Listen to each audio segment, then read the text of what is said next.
Hello and welcome to another episode of a Brothers Creed podcast where we talk about motivation, experiences, and exploring the world around us. We're the Thomas brothers, and I'm Ethan. I'm Jared, and today we're talking about a pretty crazy topic. We're talking about rampages. We're talking about historic examples pretty much in the U.S. where people have just gone off the handle and gone on some kind of crazy rampage.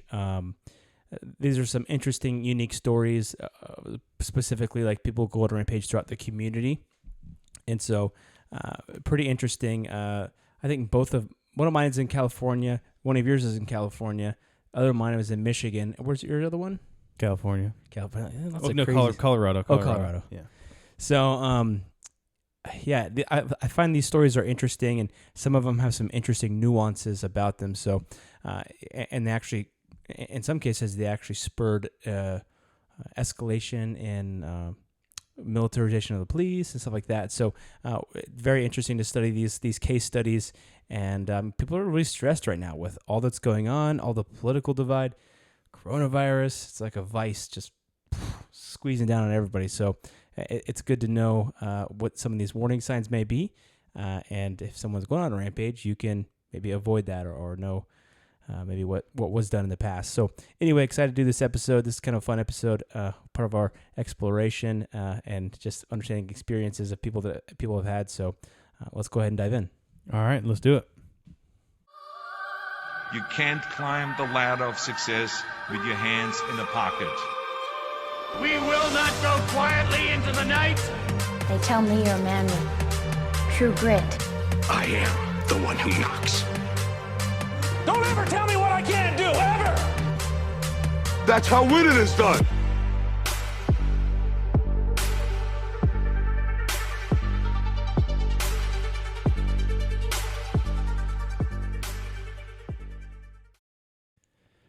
Okay, so the first rampage that we're going to talk about today is it's a pretty popular story, and I think it's popular because there's quite a bit of controversy around it, and there's actually some people that were like kind of in support of the rampage. Yeah, one of mine too. Yeah.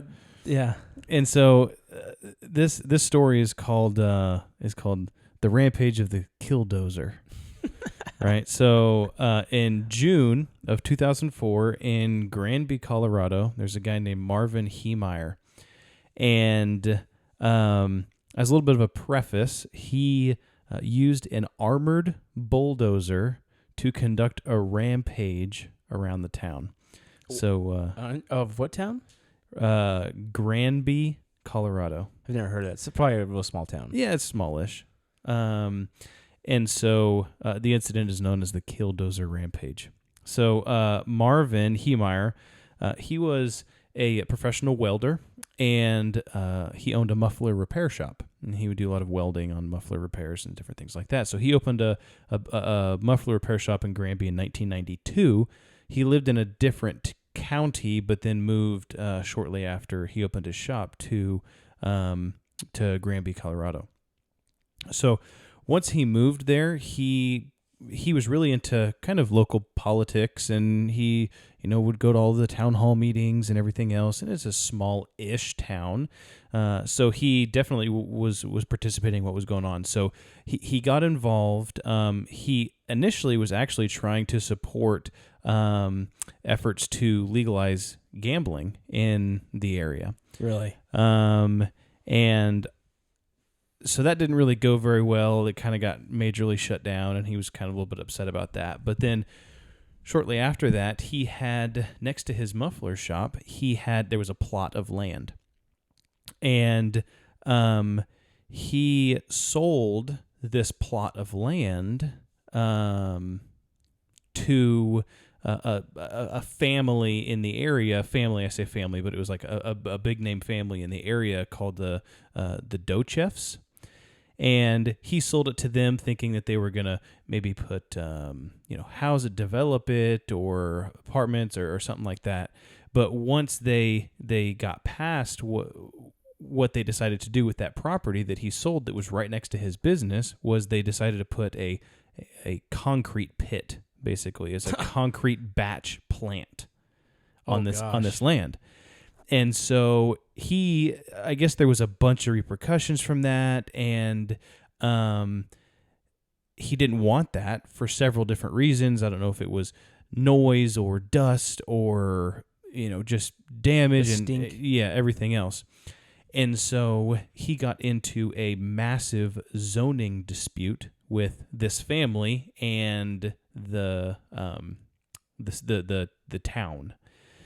So the zoning dispute went back and forth, and he ended up suing the Dorchefs, and then it was like a very, very public fight in the town, and it went through the whole town board because they wanted to get zoning for the concrete pit, and then he was fighting against it, and eventually it passed, and they got the zoning.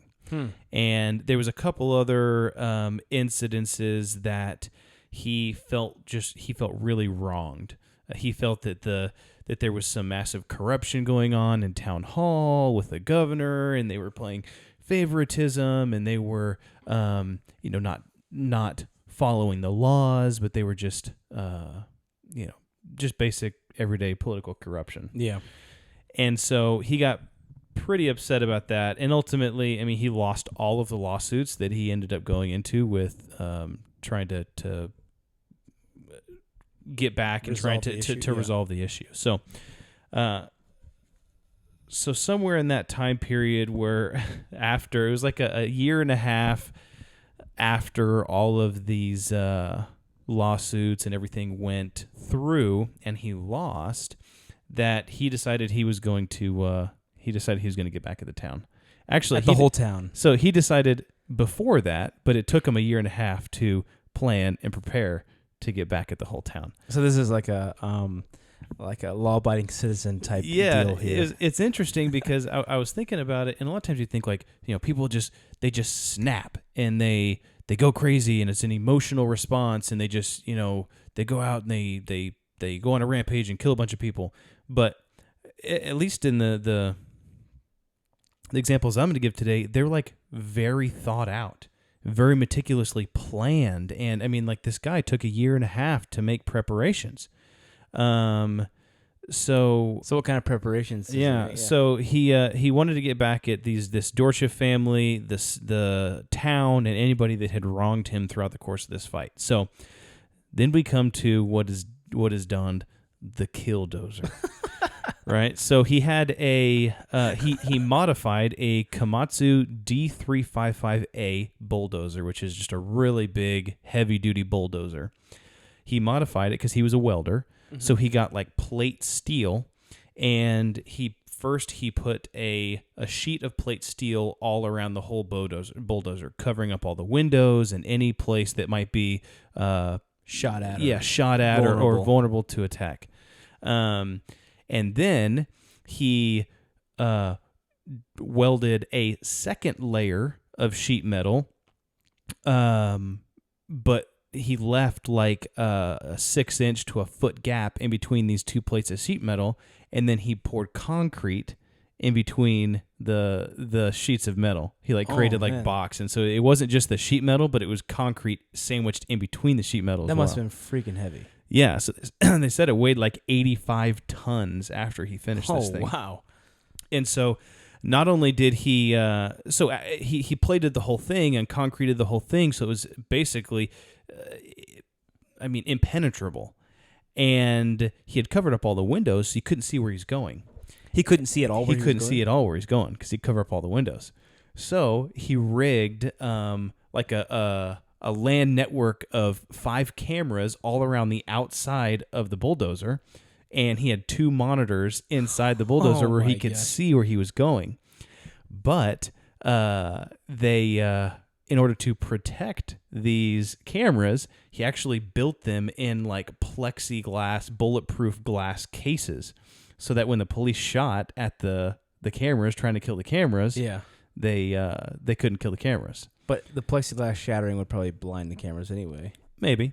But he even went as far as to build an air compressor system with hoses that would go to the edge of the cameras so that he could blow compressed air in front of the camera so it wouldn't fog up, or that because he's going to be, if you're in a dozer, you're going to be running through or over some stuff, and he wanted to be able to blow away any kind of debris so that he could see. Yeah, so man, kind of cool. So he spent a lot of time putting this all together. So one day he got in the bulldozer. He had 3 rifles on him. He had a 50 caliber, a 50 cal rifle, a 308, and a 22 rifle with him. Yeah, he had built in to the bulldozer these sliding steel windows that would slide open and give him enough room to stick the barrel of the gun out. Oh wow, which is interesting. That's where a lot of the controversy is that they really question whether he wanted to kill people or if he wanted to just make a statement. So, and I'll get into a little bit more details of that as I go on. So, on January 4th, 2004, he had built this Killdozer in his garage. It was like this big steel, metal-sided garage, and he got in it, he got ready, and the thing was too big to fit through the door, so he just drove through the side of the garage. And it was just, boom, he's just right through the side of the garage. Yeah, just plowed through the side of the garage, and then he took the bulldozer, and his goal was to demolish the places of the people that had wronged him. Oh, and so he went to next door to the place. Yeah, so he went to his old business, his former business, which is I think it's the muffler business that he no longer had anymore. So he demolished that. Then he went to the concrete plant. Did he just run right through the place? Oh yeah, just right little through by little. He just was destroying it. Well, I think it was kind of. It run right through it as much as he could. I mean, at some instances, I think he had to back up and kind of go through and back up and go through, but just doing massive damage. He went to the concrete plant, destroyed that. He went to town hall, destroyed town hall. No way. Yeah. And then he went to the office of a local newspaper that had written a pretty nasty editorial against him, and he demolished that. He went to... How long? Wait, how long is this lasting? This is all over town. Yeah, so he went. So I'll say that in a second. So he went to the newspaper, demolished that. He went to the home of the former mayor and demolished that. He went to a local hardware store and demolished that. And there's a few other places that he destroyed. Every single place that he destroyed was in some way related to someone that had wronged him in these court cases that they went through. Oh my goodness. So the attack lasted for 2 hours and 7 minutes. That's a long time. Yeah, damaging 13 buildings, knocking out natural gas services to the town hall and the concrete plant, and damaging a truck. Yeah, one thing is that there was a brand new police truck that, like right at the beginning when he started going, this police officer in like a brand new issued state truck pulled up and tried to like stop him, and he just ran over the truck. I'm assuming the police officer got out. Oh, yeah. So he also destroyed a portion of a utility service center. So through all this, he went through all this different stuff. He was doing all these different things. He was destroying these buildings. He was getting his revenge. He was on this rampage. And the final question I had was, well, how did they eventually stop him? So there's a couple things that they tried. One officer climbed on top of it while it was moving, and he dropped a flashbang down the bulldozer's exhaust pipe, and that didn't do anything. So he used a grenade. Yeah. So local state patrol, including the SWAT team, the thing doesn't go very fast, and so they were like running / walking around it and behind it, and occasionally like shooting at it just to try to like get it to stop, nothing that they had would penetrate it. I mean, they were shooting anything that they had. So it was armed so well that it was impervious to any of these shots or these. Were attempts. The treads covered up? So they weren't treads. They're tracks. They're like metal tracks. Yeah, were they covered at all, or they were exposed? They were pretty exposed. Okay. That's where the weakness is, from what I remember from Saving Private Ryan, right? Yeah, but I don't think they had sticky bombs. Yeah, that was World War II, man. Yeah, exactly. Yeah, but that's the dynamite. They don't have any happened. dynamite. It happened so quick. I mean, it's going to be like, where can we find dynamite? It's like, I mean, police stations don't just have dynamite or even grenades on hand. I mean, they just don't have those things. Yeah. So there were several other attempts that were, they attempted to shoot the cameras so that he couldn't see, but he had 3-inch bulletproof plastic. They were behind 3-inch bulletproof plastic. Another sheriff climbed on top of the bulldozer and was like trying every single way to try to get into this thing. And he rode it for quite a while, but he rode it until the guy started running into some buildings and he got knocked off by debris.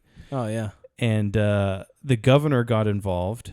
And the governor was considering authorizing the National Guard to dispatch an Apache helicopter that was armed with Hellfire missiles to come and stop the thing. Yeah. But it was kind of decided that there was too much collateral. It was right in the middle of town, and and actually about that same time, the guy, when he went and destroyed the hardware store, there was a basement in the hardware store. And so he was plowing through the hardware store, and one of his tracks had kind of fallen into the basement, the concrete basement, into a hole of this store. And he was having, his radiator was completely shot, and so he was overheating because he was so heavy. And I mean, he could still move and stuff with the bulldozer, but it was going nowhere. So once he fell into this hole, he couldn't get out. And so he was stuck. He was stopped. And so they didn't have to bring in the Hellfire. So they just waited for him to come out. So well, they take a Molotov cocktail and throw it on him and burn him out, right? So basically what they did at this point is about a minute after he got stuck and he stopped moving and they realized that he couldn't get out, the SWAT team kind of surrounded the dozer, and they heard a single gunshot from inside the cab. Oh, really? And it was later determined that he had taken his own life. He had a .357 revolver, and he had taken his own life inside. Oh my gosh! And actually, there is rumors. Well, not really rumors, but after doing like an investigation of the dozer itself, how he got in it, he actually could have never gotten out. Like this was part of his plan the whole time. It was a suicide mission. Did he weld himself in? No, he didn't weld himself in. I guess there's some kind of hatch from the outside that locked from the outside that he couldn't have gotten out. Oh, interesting. And so, like I was saying before, some people support this. They support him going around and like showing people who's boss, right, and telling people that this revenge and saying we're standing up against corruption, all this sort of kind of stuff. But one question that I had was, well, did anyone die? Like, did he kill anybody, or did anybody die in the stuff? Or he had these guns, and he was shooting these guns out of this hole. Oh, he was. He was shooting, not the whole time. I think he shot like 15 or 20 rounds total out of everything. But it says Marvin Haymeyer never actually killed anyone. No one died as a result of this. No police officers, nobody some of the buildings that he attacked, there was actually people or a person inside, but they were able to get out before they got injured. So there are some people say that he was trying to kill people because he fired some shots at the police. Let's see, he fired his rifle at least 3 times, or at least 3 people.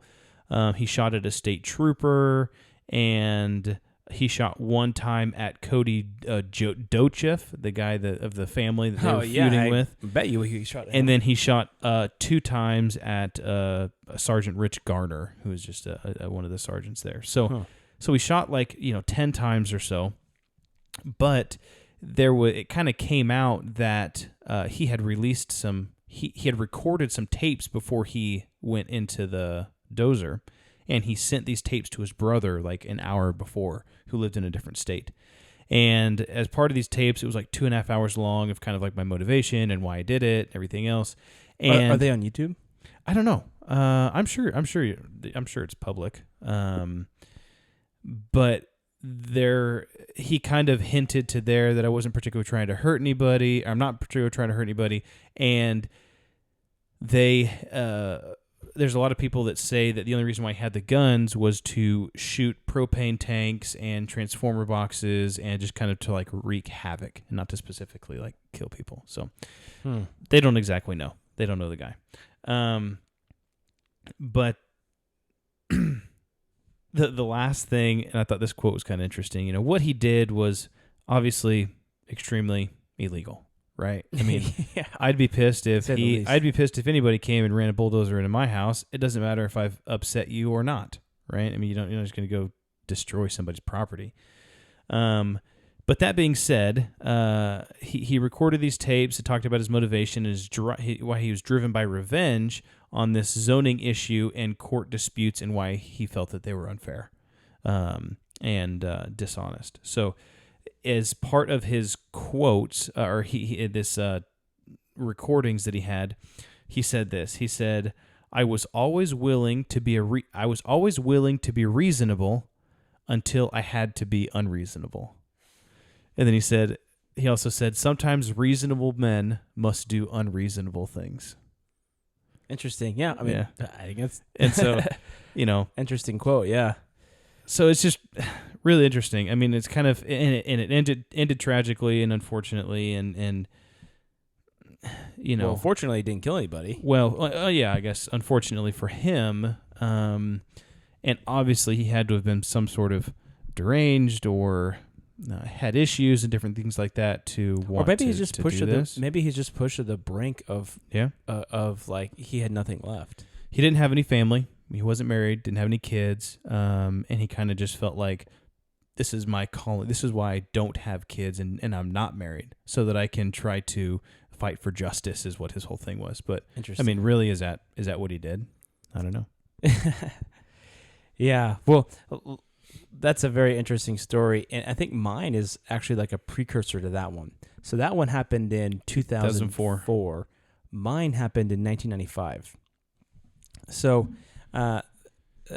mine happened May 17th at 6:30 p.m. 1995. Former U.S. Army tank driver Sean Nelson makes his way over to the California National Guard Armory, which is right outside of San Diego, and he attempts to hijack a tank there, an M60 Patton tank. So these basically are the precursor to the Abrams tanks. They were used during they were built during the Cold War. Basically, they're meant to withstand like a nuclear battlefield, like fight on a nuclear battlefield. Yeah. And so he attempted to hijack two of them. And at the National Guard, they're always in a state of readiness, somewhat. And so the first two didn't fire up, and so he jumps in a third one, and it fired up. And since he had spent some time in the Army, he obviously knew how to drive them. Was he a member of the National Guard, or did he just No. like sneak in? Or He just went there and snuck in. The gate was open, and there was actually some National Guard there. So he, like I said, he spent 2 years in the Army. So he was a skillful driver. He knew how to drive the 50-ton vehicle. Now, a National Guardsman saw him getting into the thing, and instead of trying to stop him, he actually called the police. Probably at that time, he was already in the vehicle. So Sean takes the tank on a rampage through the city of San Diego, basically. And so a little bit of background, like, why did this guy do that? Why did this guy do this? And it's always something that's important. Like, we always want to look at this. Like, what was the motive? Why did he do this? And this guy's got a litany of things that were wrong. And just his life was just literally falling to pieces. So after his military career, he married his girlfriend, and he started a plumbing business, which went pretty well. And then in 1988, his father died, and then a few years later, his mother died. Around that time of his mother's death, he began to experiment with drugs and alcohol, and he got hooked on methamphetamines. And so, he was normally apparently a happy man. He began to kind of slide into this depression as his addictions kind of took over. During this period of darkness, he got into a really bad motorcycle accident, and he got some really serious back injuries. There was some kind of big lawsuit he had with the hospital that he ended up losing, and he had to pay the hospital back. His wife divorced him due to his alcohol and drug use. His business was failing. Kind of the last kind of nails in the coffin here were his work van with all of his equipment in it got stolen, and then his new girlfriend left him. That's a whole lot. Yeah. Also, his house was being foreclosed on, and so he just was acting really bizarre, really crazy. At one point, he dug a 17-foot shaft, or basically a hole in the backyard, and he said that he was looking for gold. He even made some kind of a claim with the county that he wanted the mineral rights to his residential property, and like I said, his home was in foreclosure. So with basically nothing left in his whole life, he just snapped. And this is kind of where his rampage starts. So he was running through.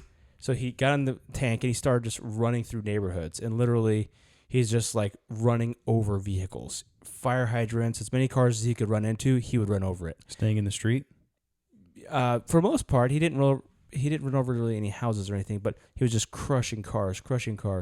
At one point, he ran right through an RV, which was kind of crazy to see. We'll have to post some of these videos on our Instagram and TikTok. And so it was really bizarre because the police is like, we don't know what to do. This guy's driving a tank. And so people actually thought it was a movie because there was cop cars all around the tank, just kind of going in front of it and behind it. And they had a helicopter with a loudspeaker that was saying, "This is the San Diego Police Department. Stay in your houses or get away. You are in danger." Really loud. And people were, just like, what the heck is going on? And then boom, this tank just plows through and just crushes the cars that are parked along the street. He did clip one occupied vehicle with a mother and daughter inside, and they were able to escape before he crushed the vehicle. And then, so he was going, and then he went onto the 805 freeway heading south, and they were like, "Oh man, this guy's going to Mexico. He's going to go into the traffic, and he's just try to crush people in their cars." I mean, yeah, I guess it's true. On the freeway, there's not abandoned cars; there are people. And if you've ever been to L.A. or San Francisco, or excuse me, not San Diego, I mean, there's tons of traffic.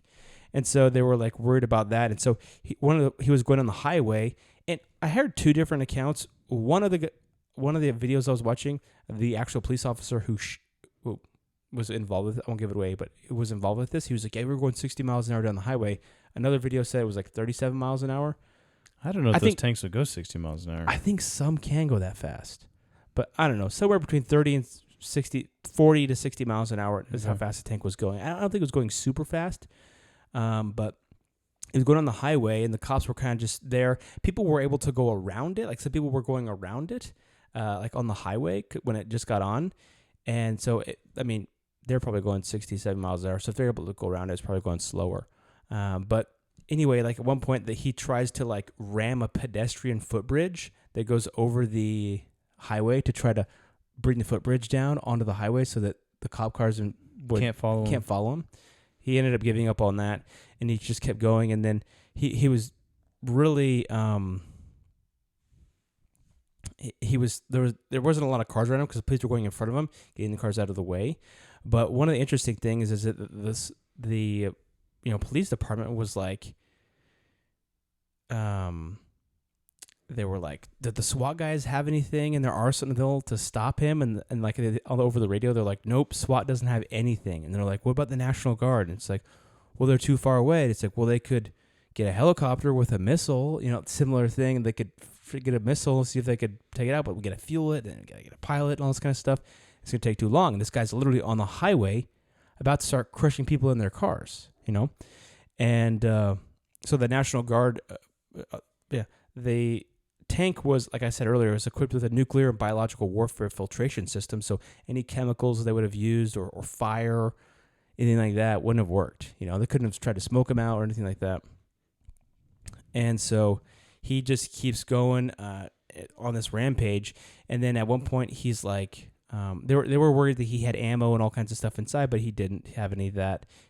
The ammo, like, It's probably kept in. it was locked up locked at the up, National and not Guard. kept on Yeah. on the vehicle. So what the guy decided to do is he decided to jump the median. He wanted to jump the median of the highway to get into the oncoming traffic because then it would be easier maybe to crush cars, or maybe he was trying to get away. So he tried to jump the median, and that's where he got stuck. He got stuck on the median. And then the police basically just swarmed him, and they jumped up on top of the tank, and they were trying to get the hatch open because that was like, if he gets unstuck here, he's going to be heading into oncoming traffic, which there's more traffic this way, so he'll just be literally killing people. And so at this point, he had not killed anybody.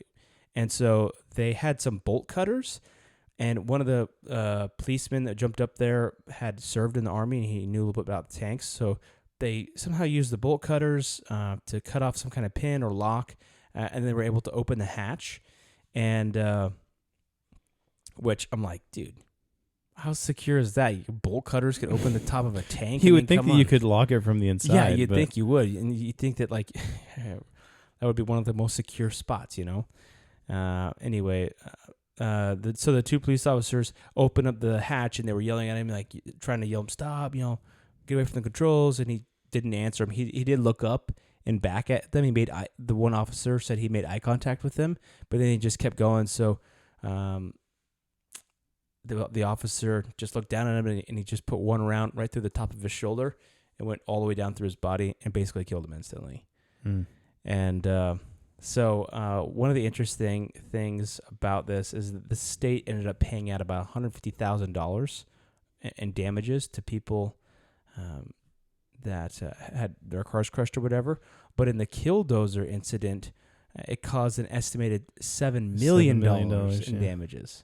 So I imagine this was maybe a precursor to the Killdozer. Maybe maybe that he got idea. some inspiration from it, I guess. Yeah, so kind of like a wild story, and you don't ever want to see a tank run on the highway because you're like, what do we even do with this? You know? And the police thought it was a joke when they called in at first. Nothing like this had ever happened before, and they're like, "What? Are you joking?" You're like, yeah, someone has a tank, and he was going through like residential neighborhoods at first.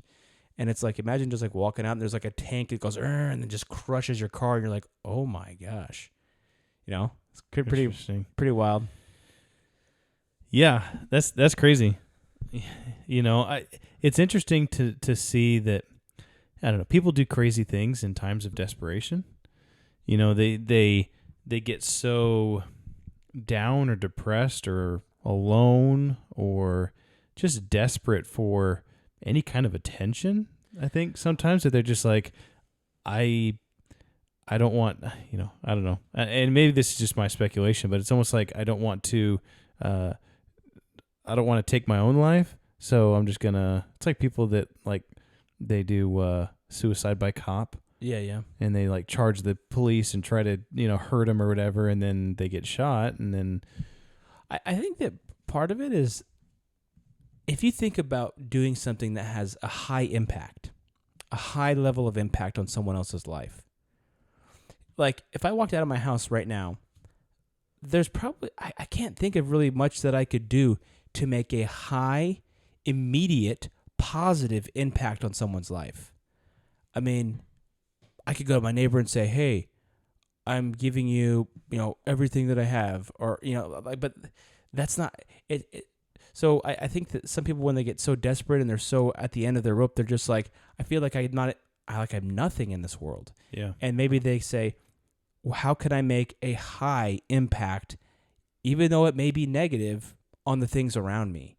And that's where they want to get even, or that's where they want to just go on a rampage and try to do something to feel like they are having an effect on the world, you know? Yeah. That they're making some sort of impact, even though it may be negative. You've done something to drastically impact someone's life. I mean, you could go out right now and you could do something that could impact someone's life for the rest of their life. Negative. And that's so easy to do negative. Yeah. But it's very difficult to do that in a positive way. At that level, right? I mean, you could go and crush 50 cars going down a residential neighborhood, but I mean, I'm not gonna say it's easy to do, but that is probably easier to do than going and buying 50 people cars on a residential street. Well, yeah, I mean, plus I mean these guys that don't have anything, they're disenfranchised. Obviously, they're at the end of their rope, they're at the end of their line, and so yeah, it's just interesting, But I think that right now we're in a situation where a lot of people are very stressed, all-time highs. Yeah. And so I think you see a lot of this even on a smaller scale with road rage. Yeah, road rage, or even at like some of these riots and against the police, and not even just against the police, but just different people that had different viewpoints, and I just think it's, I don't know, it's crazy times. I think it's what do they call it, a powder keg. Yeah. You look what's happening in Australia right now, dude. Those guys are protesting like crazy. Yeah, I was watching a thing where there's like a whole line of like 50 cops, two deep, and they were facing off in the middle, like in this downtown scenario between two buildings against like a whole bunch of civilians, and the civilians just charged them and just plowed through them. Yeah, I saw that too. And it's just like, yeah, I mean, I guess once you get to a certain, and I think that's different than this type of situation, but I think, yeah, you get to a certain point to where you gotta, and in some cases you gotta have an impact.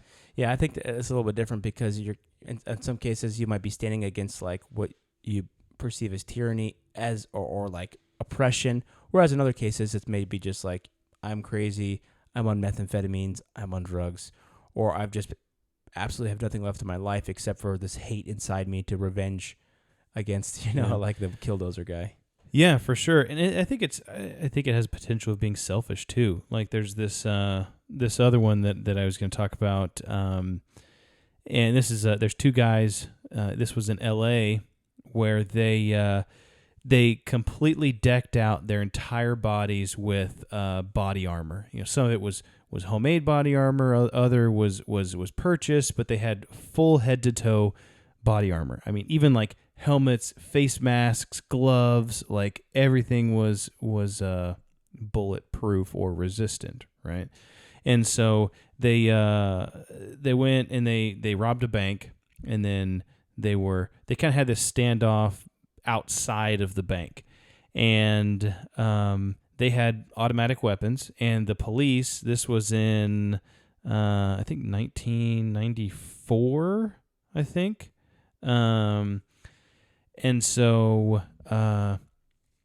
the police just had their normal, firearms, like nothing special. And I think that was like just around the time where some police departments were kind of moving to a semi-automatic pistol platform like a Glock, but other departments still had revolvers, like a Smith & Wesson revolver. Yeah. And these guys had fully automatic weapons, and obviously there's bad dudes out there that just want to wreak havoc, and you're going to find that anywhere. Oh, yeah. But for 44 minutes, these guys opened up and just completely outgunned these police officers. For 44 minutes, there was just massive gunfight in the street. Were they running basically. and gunning, or were they just moving? Or? They kind of started out in one location, and then they kind of moved as they went on. But gradually or eventually, they called in the SWAT team. SWAT team came, and the SWAT team with their firepower was eventually able to kind of equalize their firepower that these guys had. And the SWAT team's shots, they were able to shoot enough times where it opened some areas in the armor, and they were able to. What kind of armor did they drop have? These? I don't know exactly the type of armor, but I think some of it was a mixture, kind of a hodgepodge of steel plates, Kevlar, steel plates. I think some of it was actually purchased, like normal military stuff. but then other stuff they had just kind of fashioned together, like on their legs and their calves and their hands and stuff. They had made gloves and with different metal pieces and stuff on them. Really? And, yeah. So this was really. Did you see the outfits? Yeah, I saw a picture of them. We'll have to post that. Yeah, we'll post pictures of all these. But basically, the SWAT team ended up getting through their armor and were able to take them out. There was two guys, Larry Phillips, he was 26, and then Emil Mataserano, who was 30, that died. 11 officers were wounded, but nobody was killed, which is good in that situation, obviously. But this really made a huge impact on the LAPD and just other police departments around the whole United States because they were not trained for stuff like this. I mean, these guys, they had a plan, they had strategy, they had all these different things. The police officers were just like hiding behind trees and cars, and they didn't. I mean, they weren't communicating. They weren't doing anything except for individually trying to fight back or whatever. So it caused the agencies to massively upgrade their weapons. It gave them access to high-powered rifles that are now commonplace in most police cars. Yeah. It trained them on how to use these weapons, typically weapons that only the SWAT team would use. Now it's training regular police officers and how to use them in these different scenarios.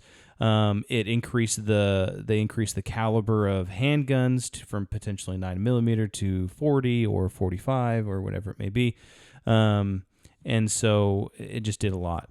There was one of the police officers had a quote, and I'll end with this, but he said, "I saw my rounds hit his black jacket, and as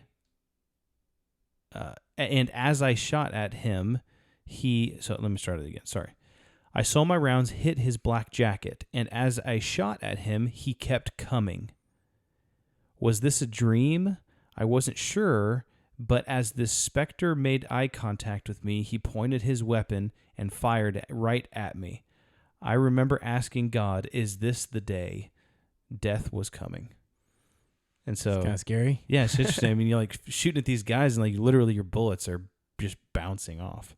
That's wild, man. So yeah, it wasn't like full Juggernaut. I mean, they could still like move around. Yeah. But they it had was bags of cash from the bank that they robbed. No, or something? I don't know if they actually got in to rob the bank or if they were going to rob the bank and then got confronted before.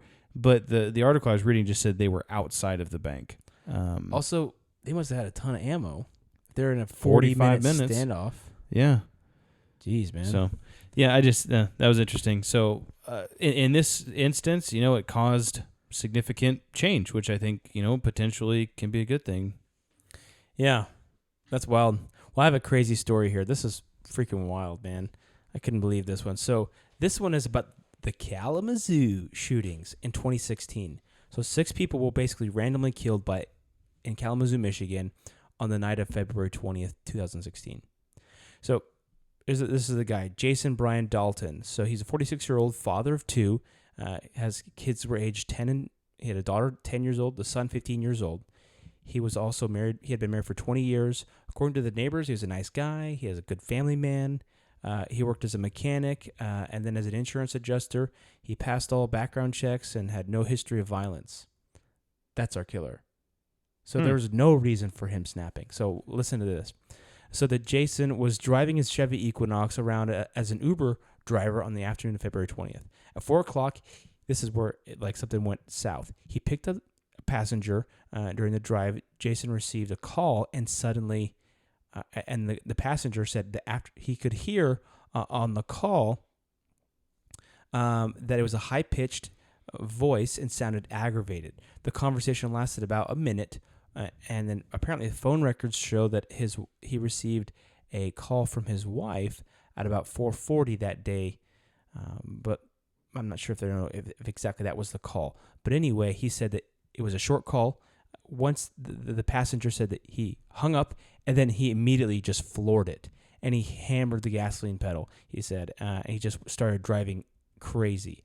At one point, he went into oncoming traffic, ignored stop signs, sideswiped another car, and then the passenger the whole time was yelling, "Stop, stop, stop, stop, stop." And the passenger called 911, and then when he came to a stop at a stoplight or stop sign, the passenger jumped out, and then called 911, was like, this guy's driving crazy.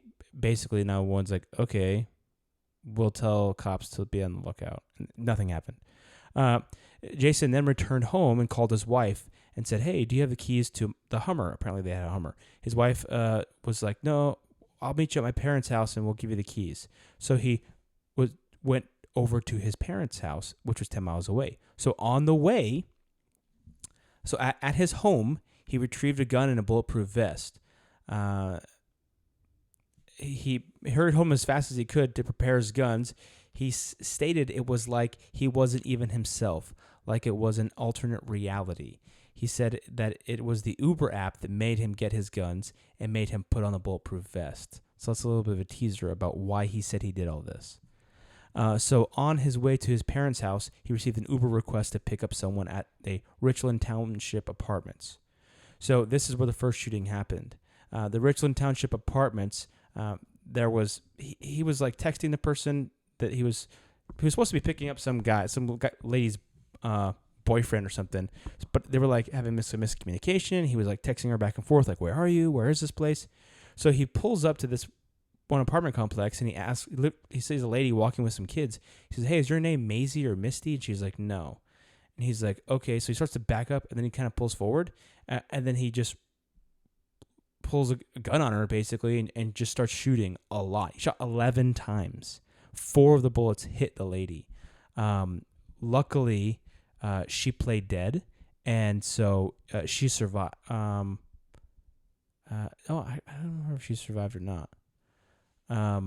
She may have died, but she obviously got shot 4 different times. I think she did survive, from what I remember. And then he drove off, and then he just kind of sped away. And this is on his way to his parents' house. He met his wife and ended up taking. He met his wife there, and they had. She said in hindsight that he was acting kind of. He said, "Oh, some taxi driver sideswiped my car because he's mad that Uber's taking over the industry. He even shot at me." And he apparently gave his wife a 9mm Taurus and said, "Hey, you need to keep this and make sure the kids don't go to school tomorrow." And she's like, "Okay." But she said he wasn't acting. I don't know. That seems kind of crazy to me. Yeah, but that initially seems suspicious to me. Initially, she said he wasn't acting crazy. I think that came out a little bit later. And then, so what he did is he got in her because they didn't have the keys to the Hummer, wouldn't start. He got in his in-laws or his parents' car, and he started driving around. So he actually left. At 8, he picked up a passenger and then dropped him off with no incident. An hour later, he picked up someone else, and the passenger even sung along on the radio with that passenger to some different songs. He picked up another fare, and they said that he was pretty easygoing, and apparently the app was having issues. Come back to the app.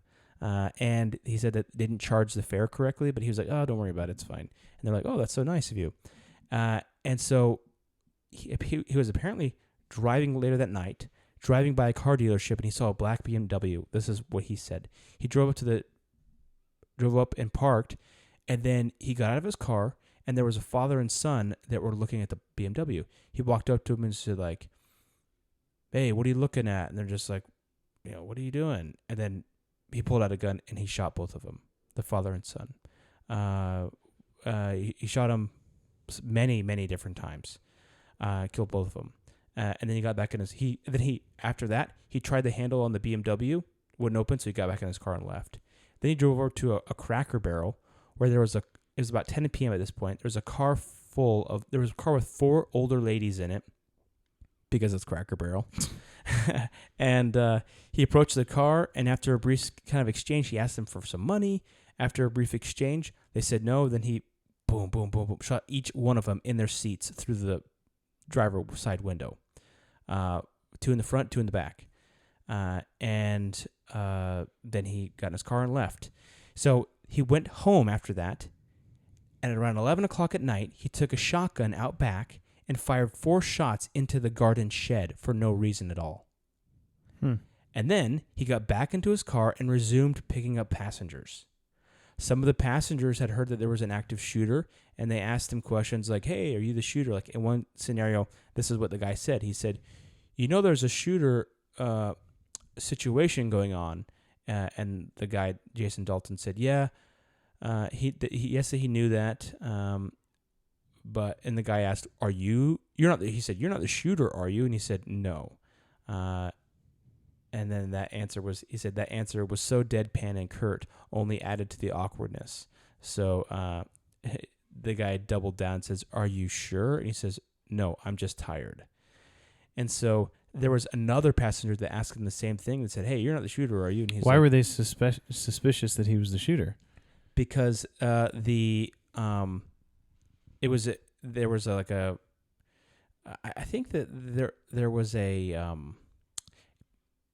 it was known that like there was a silver Chevy Equinox, and a heavyset guy, that heavyset white male with a salt and pepper kind of look, that was doing it, and he matched both of those things, except for he didn't have a silver Chevy. He didn't have the Equinox with him, right? Oh, he was in his parents' Because he was in his parents' car. Because he had parked the Equinox at his parents' garage. And so later that evening, basically, there was a girl that she tried to request an Uber several times, and she kept getting this silver Chevy Equinox with this guy, and she's like, "Oh my gosh, that might be the guy." So she kept canceling it and then ordering a new Uber, and it kept showing up. And right around that time, there was a police officer that kind of saw the guy, saw the car, that because they had checked the footage from the dealership, and they realized, oh, it's not an Equinox anymore, it's this new car. It was like a black car. And so they pulled him over, and even though the guy was strapped with a excuse me, he had a gun, like a Walther pistol, I think 9mm. They were able to arrest him without incident. Took him into custody. So here's the crazy part. This is what he said, what happened. I'll just read this because it's wild. Dalton said, "If we only knew, it would blow our minds." Dalton then explains how he opens up the Uber taxi app. A symbol appeared, and he recognized that symbol as the Eastern Star symbol, so like a pentagram. Dalton acknowledged that he recognized the Uber symbol as being that of the Eastern Star, and the devil head popped up on his screen when he pressed the button on the app. So like, it'll explain it. He says, that is when all the problems started. Dalton said the iPhone can take you over. Dalton explained how you can drive over 100 miles per hour and go through stop signs, and you can just get places. Dalton described the devil's figure as a horned cow head or something like that, and then it would give you an assignment. It would literally take over your whole body. So, like the devil, like when it's like it's like antlers, and that's what he's talking about. Dalton was asked what was different tonight from other nights. He said, "A driver partner with Uber. The icon is red, and it has changed to black tonight." I asked him why he was carrying his firearm tonight, and he said that the Uber app literally took over his mind and body. Dalton said that when Uber symbol is red, it is just picking up and dropping off people, but when he recognizes the symbol and spoke what the symbol was, the color changed from red to black. It says, Jason Dalton later tried to explain why he allowed himself to be arrested without a fight. He said that he did reach to his right side for the gun when he was pulled over, but then once again something happened with his phone. In the police interview, he said that it beeped. In another, he said that his app turned from black to red. At that moment, he said he felt like he was no longer being guided. As the report summarized, Dalton said that that was the reason he didn't shoot the officer. So, I mean, he killed several people. I think it was like 7 people in total, 6 or 7. His lawyer they were trying to plead insanity, but he ended up saying, no, I accept, I plead guilty to all charges. In 2019, he pleaded guilty to all charges, and he got life in prison without parole. But what's crazy about this story is everyone is hypothesizing, like, what happened? He wasn't like at the end of his rope like these other stories we shared. He wasn't like, he was normal average guy, Joe. average Joe, and something with that initial call made him go crazy. And it is not like he had a terrible relationship with his wife either. And then this whole thing with the Uber app, and he says it like he was being possessed and all this kind of stuff. And like the cops, they were like, when he first got into the station, he wasn't saying anything. And then they're like, okay, well, tell us a little bit about this. And they started talking about his dog. And then they're like, okay. And he's like, you guys aren't going to believe this. He's like, this is going to blow your minds. But, then he goes into this whole thing. And they're like, okay. And they're just like listening to him because at least he's talking, you want to get him talking. And that's where he goes and explains this whole thing. And he's like, one of the things he said, he's like, I have killed, but I am not a killer. And so very bizarre. Very bizarre.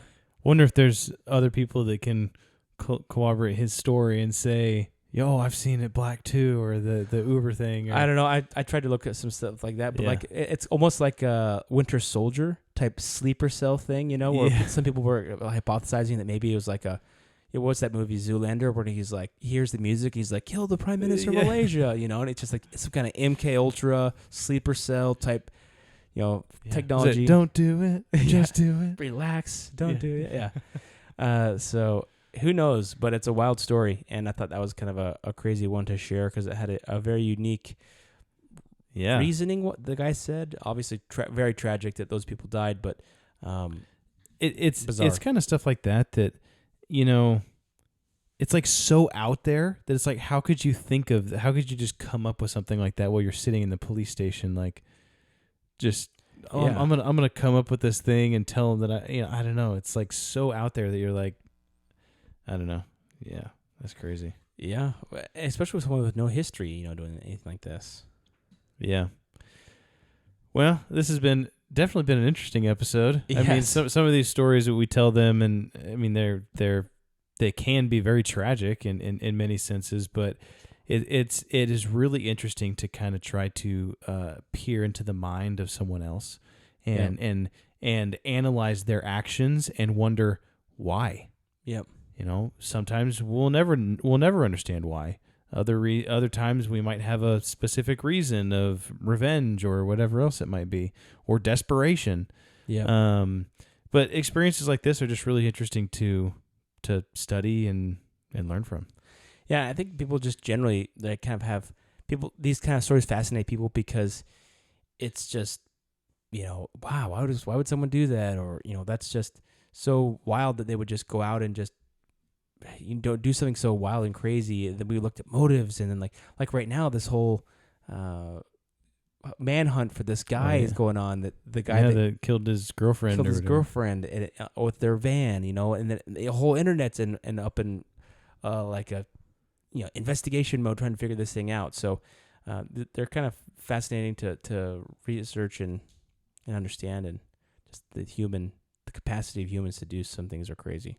Yeah, for sure. So anyway, thanks for listening, guys. Appreciate the opportunity. We always appreciate the opportunity to be here and be chatting together. Hopefully, y'all can appreciate it as well. We're well into past our 50th episode. That was a great episode, and we just love doing this, and we love y'all's support. And if you can leave us a review, that always helps with our podcast ratings, and so helps us grow.